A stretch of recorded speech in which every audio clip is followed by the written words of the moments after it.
and she was in a relationship with a woman, at least at the time that she made this video, and she was making a joke about how everyone asks her if she'll miss penis being with a woman, and she's like, I literally have like 6 in my bedside table.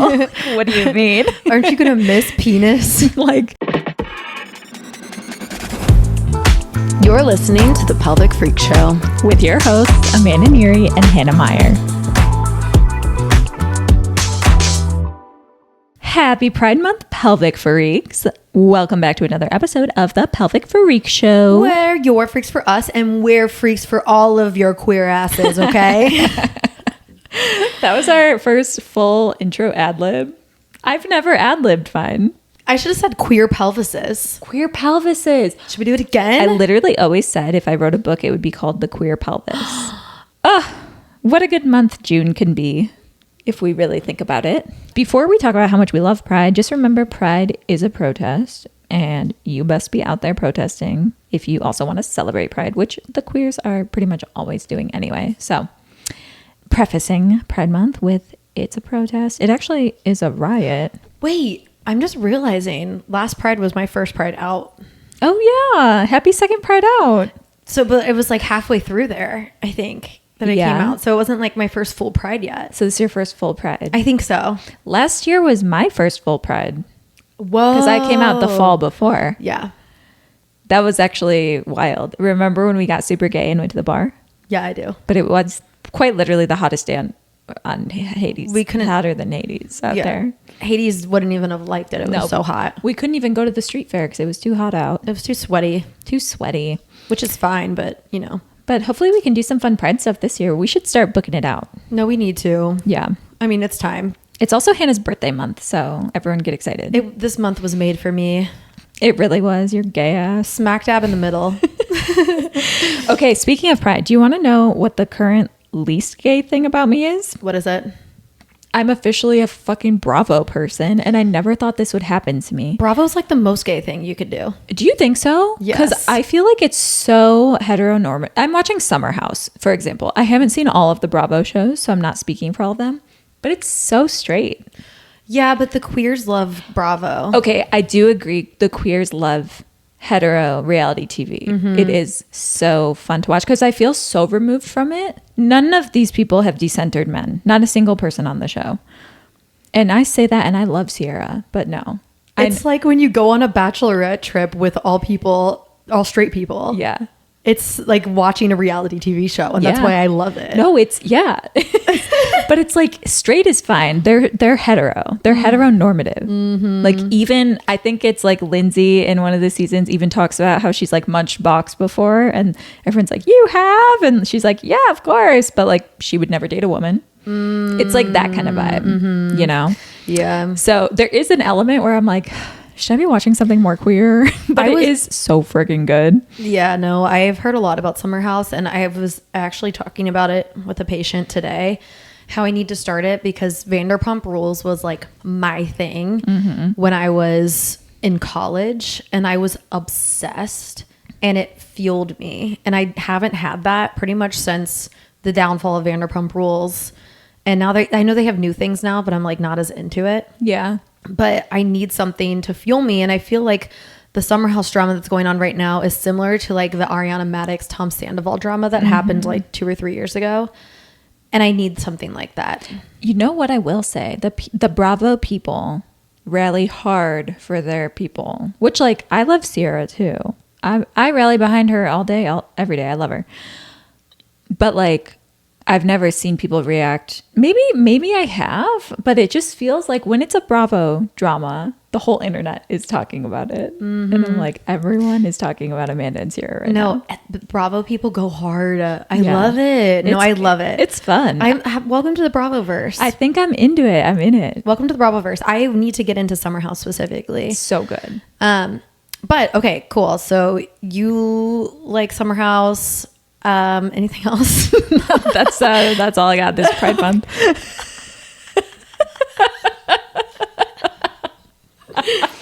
Oh god, I don't know what the least gay thing about me is.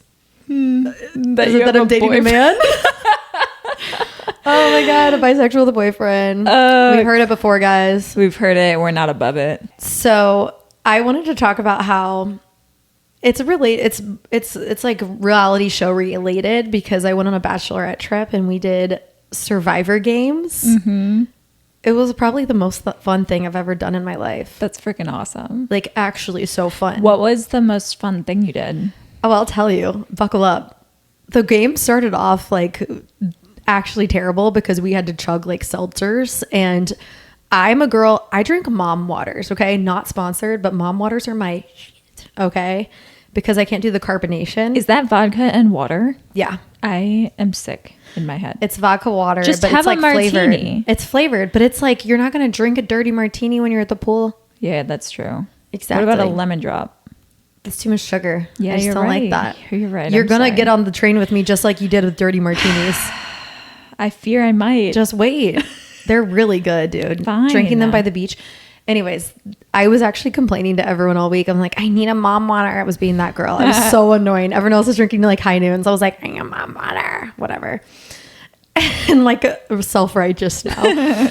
And then we get to the Survivor games, and the first round is like you have to dive into the pool, swim to the bottom of the pool, untie your seltzer that's correlated with the number on your wrist, jump out, and then chug your seltzer, jump back in, and then relay your next person in. Wow. And everyone was like, the seltzers got warmed up because it was in a heated pool, and everyone was just like chugging and then like throwing up, chugging, throwing up. God. It was the funniest thing I've ever seen in my life. Especially me. I was like a super big baby about it. And you barfed all the way home? I was just burping a lot. Yeah. I'm not really a puker. I don't do that. You don't puke. You don't diarrhea. No, yeah, I'm perfect. I'm a spewer, I'd say. Both ends. That's tough. But like only puking in the last few years. Yeah. Wait, what do you mean? I wasn't a puker before, but now I might be. Oh, okay. I thought you were about to lie and say you haven't had diarrhea in the past couple of years. No, I have diarrhea more often than not. I used to never puke. This is why, like, the other day you wanted to do shots, and I was like, Hannah, I literally can't do shots anymore. I will vomit if I do a shot. Yeah, like, we did a pickle shot. if I have a shot and myself. then drink anything else that night, I'm going to vomit when I get home. Like, I'm so sensitive to that alcohol now. Well, then you can drink mom waters with me because they're gentler. I'll drink mom waters and dirty martinis. Anyways, you asked me what my favorite thing was, and I didn't even talk about it. My favorite thing was that the whole thing was recorded, and we filmed it like an actual reality show where we had like the confessionals, and when you voted someone off of your team, you had to like write it down and like show it to the camera and like explain why you were voting that person off. And everyone got really serious with it. That's something I do like about when my high school friends play games is they go hard as hell. That's so fun. And they get super competitive and go all in. And that's what makes it fun. Because if there's one person that's like, oh, this is lame, then it's not fun. Yeah, if they're like, I don't even want to play, get rid of me. They're like, this is so, like, I can't believe you guys are taking this so seriously. It's like, yes, I am. No, I get locked in. One of my friends did the Amazing Race for her husband's birthday one year. That was amazing. I won. And then that same friend did Traders for her birthday this year. And I won. That I'm so jealous. I want to do that. Can we do that? Dude, I will host a Traders party anytime. That was so fun. No, I want to do that. We really were bad. locked in. We were yapping. Like, it was just so fun the whole night. No, we have to do So that. fun. Absolutely. Will you invite me? Yeah. Cool. I'll invite you. You'll be on the list. Anyways, it was really fun. I love a bachelorette party that's a little bit unique like that. Like when we went to Panama, when we went to Puerto Rico last year, and we were like forced to do the hike, and we were like trudging up the waterfall. Oh my God, it's so good. I just love when people have to do a hard thing together. Go against a feat together. Oh yeah. Testify a feat. What do I want to say? Right. That's not hard.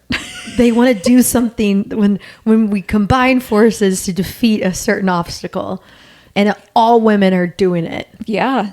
Because we are powerful. I love that. So when everyone was chugging those seltzers, I appreciated everyone for never giving up and just continuing to push through. That's so good. For the role. For the betterment of mankind. Exactly. I'd say. I know. Yeah, they were really doing us a solid. So it was truly great. That's really good. All right, guys, you know it's Pride Month. We got to talk about something queer. And we actually haven't done an episode on this, so I'm really excited. But I've gotten this question. I don't remember where, so apologies if you wanted to shout out. But it was about strap-on prep. And obviously this can be done for a partner with a vagina, a partner that is using the strap-on rectally. But we wanted to talk about it because it's Pride, and that's so sapphic of us to do. It really is. And speaking of sapphic strap-ons, you guys know I'm going to plug Banana Split because they're my favorite. Oh, yeah. But is Banana Split a strap-on? It's a dual partner pleasure toy, technically. Okay, yeah. But yeah, you can put it in a strap. Oh, nice. Yeah, so that's nice. you could use it as a strap, and then you would have it inserted if you're the giving partner. But you would also be the receiving partner because it's dual pleasure. And also their sizes are varying. They're mix and match. It's just so well thought out. Sick. The branding is so good. It's sapphic, small sapphic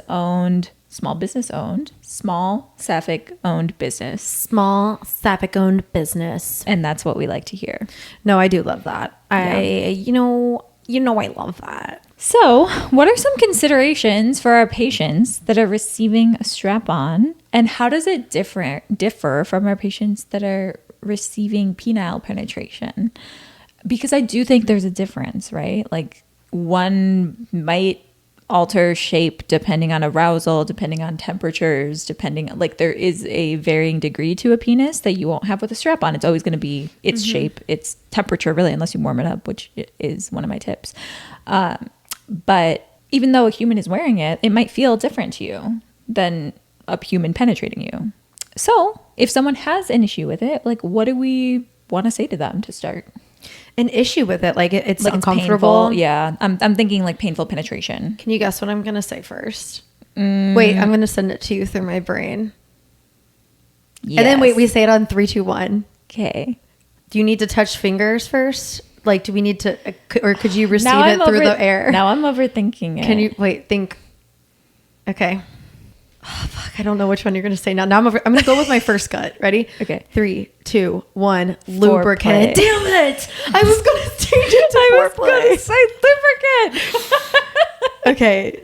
Oh, Which man. one do you want to start with? Let's start with lubricant. Okay, I like so that. we'll start with lubricant. With a strap on, you're not going to want to use silicone lube, though, is the thing, which is usually my favorite type of lubricant to use for anal sex or for like any anal play. So a water-based lube is most likely what you're going to want to use. Yeah.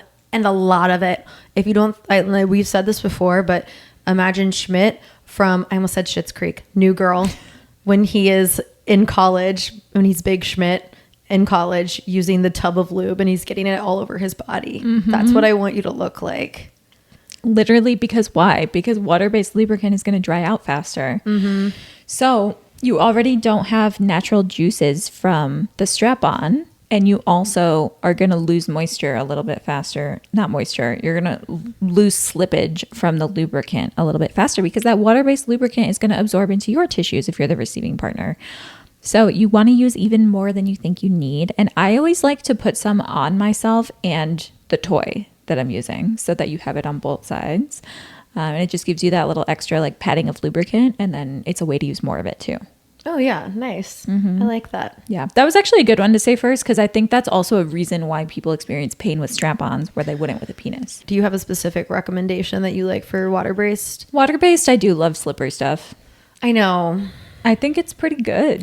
I don't know why I'm a water-based hater. I mean, I'm lame. Well, yeah, but you got to get on board with one of them. I do. Good Clean Love is water. It is. It is like Good Clean Love has like a little bit of a scent to it. Yeah. Which I don't like necessarily. I like how like Uber Lube and slippery stuff are both like, they don't smell like anything. Yeah, I agree. I mean, unless you want like a specific scent, which I think Good Clean Love has some good options. Yeah. And it's not like known to be really like irritating. Yeah. For people. So yeah, is that your answer? Slippery stuff? I guess I would say slippery stuff. She's got to say slippery If you stuff. listen to this podcast and you have a water-based lube that you love, let us know. Yeah, let us know. We're always looking for new recs. And I don't hate water-based lube. Like, that was really dramatic of me, but like, I mean, I love Uber Lube so much. Like, they need to reach out to me for real. I know, it's a good one. I talk about them so much. Yeah, they do. But Uber Lube, if you that's are nice. using the silicone strap-on, you're not going to want to use the silicone because you don't want to, I mean, like we said, toys are expensive, guys. And I would recommend a medical grade silicone strap-on because they're going to be the softest and a little more like pliable, I should say. So it's not as hard. Yeah. It's not as hard, Yeah. which sounds counterintuitive, but it's actually great. Oh man, I love strap talk. Banana splits is the perfect squishiness, by the way. I just have to throw that out there one more time. Guys, we do have a link in our bio for Banana Split. If you need a visual, you need to click on their website because it'll make more sense. It's kind of hard to describe it. You gotta. The other things we're going to advise on for someone having pain with penetration from a strap-on are very similar to anyone else having penetrative pain, right? We're going to emphasize foreplay. We're going to emphasize arousal. We're going to emphasize down training the pelvic floor, getting that relaxation in the pelvic floor, focusing on belly breathing with your partner in preparation for sex, during sex, in whatever capacity works for you to help with your ability to receive pleasurable penetration and hopefully reach orgasm if that's your goal. Foreplay, man. Foreplay. And I would recommend personally, not to cut off my own song, use the strap-on during foreplay. Like, do you ever, I'm sure you do, like with a penis partner, you would like rub yourself against their hard penis as foreplay. Like, that's sexy. And then you're familiarizing yourself. You're, without knowing it or not, you're familiarizing your central nervous system with what is going to be entering you. And I will say I've dated people that I have wanted to use a strap-on with, but they either like, they didn't like receiving or wearing, which is totally fine. You can have a preference. But I do feel like a lot of the feedback I would get from female partners that didn't want to is that they just feel awkward or they're like not sure. So I think if it's that, what could be really cool, if you're like not sure how to use it, how to receive it, how to make that feel natural, if it feels different for you. I think Cheeks has some tutorials. So that's an ethical porn site, and they emphasize like queer sex and relationships. And I believe they have strap-on tutorials, and it could be cool to even like watch that with your partner and then try stuff out. Similarly, how we recommend O and BS all the time. Yeah. Like something like that could be a really cool resource. Do you know how much Cheeks is? Let's see. $10 to $20 a month. So it probably depends what tier you get, because I do know they have like an academy, so that might be the add-on. But even if you do it for a few months, $20 a month to do something fun with your partner for the bedroom, I think is awesome. No, I think that's an investment that I'm willing to invest in. Yeah. I love how you said that. Yeah. It was like, I don't know. It wasn't Kourtney Kardashian, but it was something. It was like listless, but in a good way. Good. I'm glad I could do that for you. That was fun. Using a warming lubricant goes back to what I was saying earlier with temperature changes. Mm-hmm. So you could use that to help it feel a little more flesh-like in terms of temperature, right? Because you take a toy out of a drawer, it's not going to be as warm as a body part. Yeah. So the warming lubricant, you could use it on yourself too to make entry a little warmer, and then the toy warms up as it enters, or you could use it on the toy itself during foreplay. I think that's a great way to also help your body regulate and familiarize yourself with it. Yeah. And then what I love about strap-ons is that if you need to dilate, if it's a penetrative pain issue, your strap-on is already the right size dilator for you to get up to. So you're working through your set, and your strap-on can be your largest size. You can use it as a dilator, and then you're quite literally primed for penetration with the strap-on. So I do think that's an advantage of using one when you have to use dilators to help with pelvic pain. Another thing we did want to talk, anything else to talk about with strap-ons? I can't stop talking about this. Another cool thing about strap-ons, if you have pelvic pain with a strap-on or penetrative pain with sex, and you're trying your pelvic floor therapy prep work, you're doing your dilators, and for some reason that strap is just too big or painful when you use it, the nice thing about a strap, if you can afford to, is you could buy a smaller size that fits your body better. So they're very customizable, and that's what is another benefit of them. I actually saw an influencer once. She's a bisexual woman, and she was in a relationship with a woman, at least at the time that she made this video, and she was making a joke about how everyone asks her if she'll miss penis being with a woman, and she's like, I literally have like 6 in my bedside table. What do you mean? Aren't you gonna miss penis? Like, I could just pick whatever size I want that day. I could get whatever dick I want. Like, I loved it. That is so funny. So you can play around with different sizes too. No, that's a great. I'm glad that you brought that up, because I mean, that's kind of like the bonus of the variability too, because didn't we have the question recently that was like the partner mismatch situation, like too big, too small? Yes. So that's kind of nice that you can kind of find a size that works for you. Absolutely. But if you have any pain, hit us up. You already know, guys. You already know we can help with that. Yeah. Boop. Yeah. So this obviously you can use a strap-on for pegging or anal sex as well. We focused on more of like the sapphic side of it for Pride Month purposes, but queer couples can be doing this with pegging as well. And we should touch on that, even though it's not much different from a pelvic floor standpoint, right? Like we're still going to recommend the same things that we do for those partners. What do you change specifically for like a partner using it anally? I would say before you go straight to anal, if you haven't done it before, to start with like butt plug or something smaller and work your way up if it is intimidating for you, or if just like the idea of doing pegging or using a strap on, or if the receiving partner, like if that is intimidating for you, but it's also intriguing, like you really want to try it, I would recommend starting small and working your way up. Or like Amanda said earlier, you can use a smaller shaped strap on and then work your way up as well. But even if like that movement is intimidating, because it is like a feeling of like when you're pooping, right? Like when patients get a rectal exam, like that's like a really intimidating feeling. People are like, I'm pooping. So like the movement could be like really intimidating at first. So just starting with like a butt plug and just the feeling of the stretch and seeing how that feels. And if you were like, okay, that was actually somewhat pleasurable, or that was really pleasurable and that excites me, and then moving up in sizes there, or then progressing to a strap on too. Yeah. Well said. Any like hygiene tips that you have? Probably don't mix your straps if you're using them for anal and vaginal. Yeah, I 100% support that. Yeah. I mean, there's a world where you could clean it well enough, but I just don't recommend that. No, I would have one for each. Yeah. That's what I just, you know, my ADHD brain, I don't clean things as well as I should all the time, I feel like. So you're like separate rooms. You go in this drawer, you go in this drawer. Like if I have a vibrator, like obviously I'm going to soap and water it, but sometimes I'm just like quick with it. You know what I mean? Listen, I don't even soap and water it every time. Sometimes she goes right back in the drawer. Yeah. What am I saying? I'm disgusting. Like I'm more not cleaning it every single not. time. No, there's not no way. Most of the time. There's no way. We're disgusting. Do not take our advice. All right. Happy Pride Month, Pelvic Freaks. We hope this was helpful or fun or both. At least one, right? At least one. I think we're a good time. I think our episodes are going to get a little silly for a minute because we're back on video.